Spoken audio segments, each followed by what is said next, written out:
Hey everyone, David here, back again to review another episode of Gotham for its first season, and this time it is for episode 12 of season 1, entitled What the Little Bird Told Him. And it's funny that they use the term bird because it was indeed a bird, or to be exact, a penguin. Now, funny thing, there was no new episode of Gotham last week, and that kind of caught me off guard, which is why there was no review of Gotham, and the reason for that being kind of escapes me. I can't remember there being some sort of event on Fox that they were broadcasting, I don't know, but maybe they're doing what S.H.I.E.L.D. was doing, where they were trying to prolong the season, or the series in general, to try to match it up to something. I don't know, maybe a Batman vs. Superman trailer? I doubt it, because this has nothing to do with that.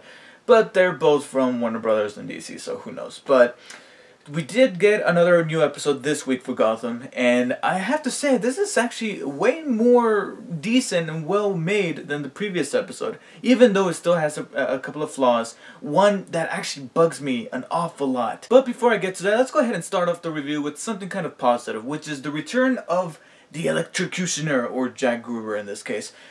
I really liked this character. If you guys watched my review from the previous episode, you guys will remember that I said that I was kind of glad that that guy got away, because I really liked the type of villain that he was, and will love to see Gordon go up against him. And I was really glad that he was brought back for this episode, and he was given a bigger role. He was very intricate to the plot, and he was very menacing. There was a genuine threat to him. It's too bad that he goes out in such a whimper. Like, he didn't think about the fact that maybe water could be considered his greatest weakness, and maybe any cup of water could be laying around, which is the way that Gordon takes him out. And what's kind of funny, for me personally, is that just today, at the time of this video, which is Monday night, I actually started playing Batman Arkham Origins because I really want to prepare for Arkham Knight to come out in June. And I have not played Origins. I played Asylum, City, but not Origins. So I finally started playing that, and I got to the Electrocutioner, which means that not only is this character, I'm assuming, is from the comics, but it's kind of funny that, without going into spoilers for Arkham Origins, in case you guys have not played it, or any of you have not played it, let's just say that the similarities between the version of this Electrocutioner and the one in the video game, kind of the same, especially by the end of the episode. But between the two portrayals, I have to say that this is my favorite, because like I said, he has that Hannibal Lecter type feel to him, and I really like villains like that. So I'm glad that they got this actor to portray him. And this is one of the best, in my opinion, one of the more memorable villains that Gotham is going to have. However, he does get taken in after Gordon spills a cup of water on him so easily, and this actually promotes Gordon back to being a detective on the GCPD, which is actually my biggest problem with the episode. Why even bother to put him in Arkham if you're just going to bring him back on the force in one episode? I don't know, it just renders that entire arc kind of pointless. I mean, it was interesting to see him in Arkham. I really wanted to see more of the patients and get a really good sense of the atmosphere that is Arkham, because Arkham is just so essential to the Batman lore that I really wanted to see what they can do with it in the show, only to just completely get away from that and now bring Gordon back to the GCPD. And don't get me wrong, I'm glad to see him back, and I'm glad that he's partnered up with Bullock, especially after developing a proper sense of chemistry with him. But you don't rush your show. Don't rush it, or take your time, develop things, develop certain arcs. Even if people aren't completely glad with it, stick with your guns, and that'll earn the respect of your viewers, even if they don't like a particular artistic choice or aesthetic choice.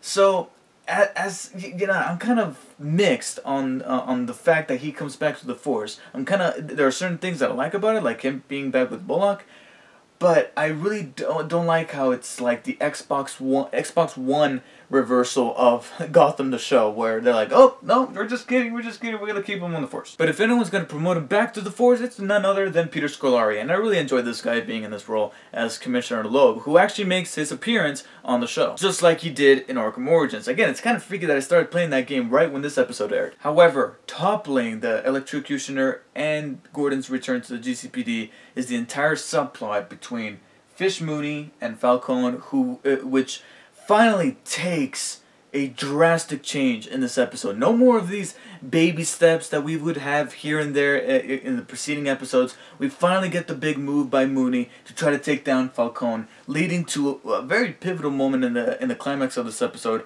that I really liked. Everything with these two in this episode was actually pretty awesome. The chess game between them was excellent, and the performances, again, you guys know how I feel about Jada Pinkett Smith, but this guy, I can't remember his name, but the actor who plays Falcone is just so great, and being that he's the one who comes out on top at the end of this episode and not Fish Mooney just made me oh so glad, because like I said, I've never been a huge fan of this character, but also because I really like this portrayal of Falcone, so to see him utter the words, "I feel more alive," and thus remaining the mob king of Gotham, it's so great, because I really dig the portrayal of this character. And even the way Penguin mixes into all of this was handled really well. I even got kind of nervous for the character when he mentioned that bit about Falcone right in front of Maroni, who I've stated in previous episodes that he has been well layered as well. You know, he's got hubris, like you mentioned in that episode. He knows what is right and what is wrong, but he's also ruthless and very menacing, but he can also be charismatic and funny.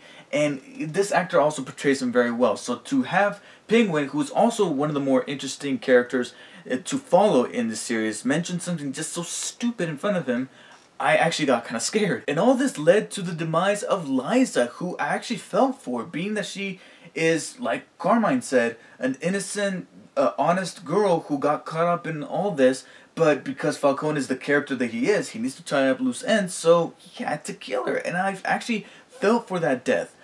I can't remember, did we have any other deaths in Gotham? I believe this is the first one that actually kind of mattered and moved the plot along. Even Mooney was like, whoa, I did not see that shit coming. This episode should have been the mid-season finale. Alright, not the one that we had where Bruce is in danger and he's going all over the place with Catwoman, and both, I believe, Gordon and Alfred are trying to find them.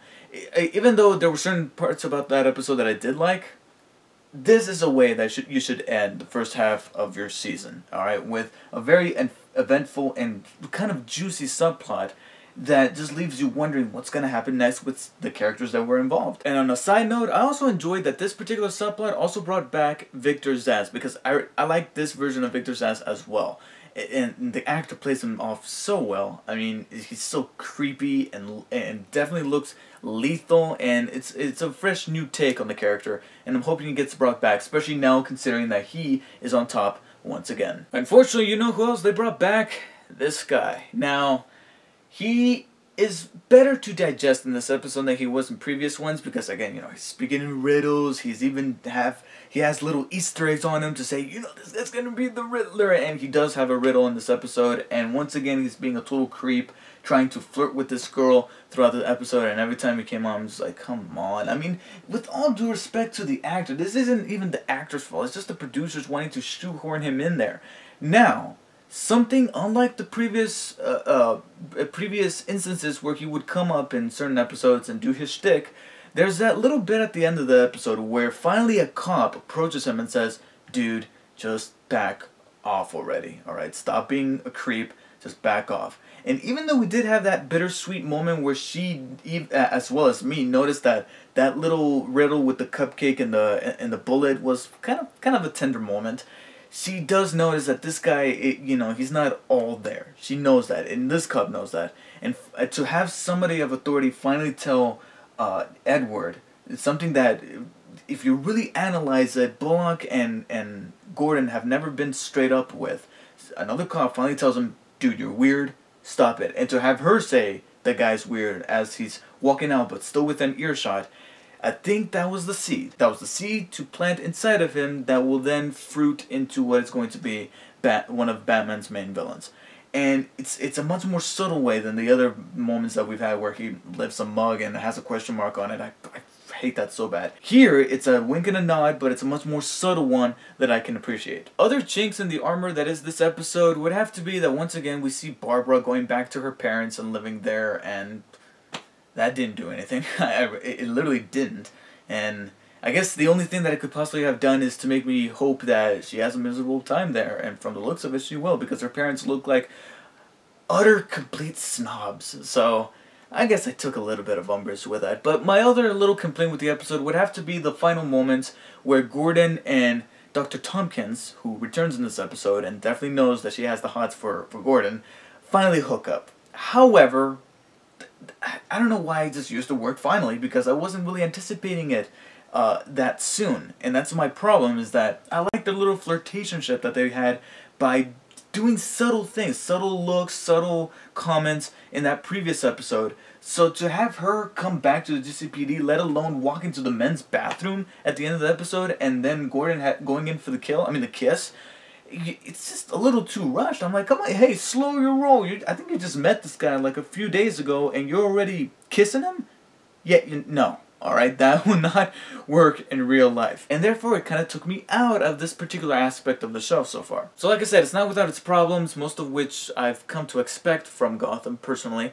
But it definitely has an awful lot of things that I really liked about it. And one particular thing that I loved, which was the entire subplot with Falcone and Mooney's big move that ultimately backfired on her. So for that, I give episode 12 of season 1, What the Little Bird Told Him, a low 8 out of 10. Definitely one of the highlights of the season so far. Let's hope that they could just keep this momentum going.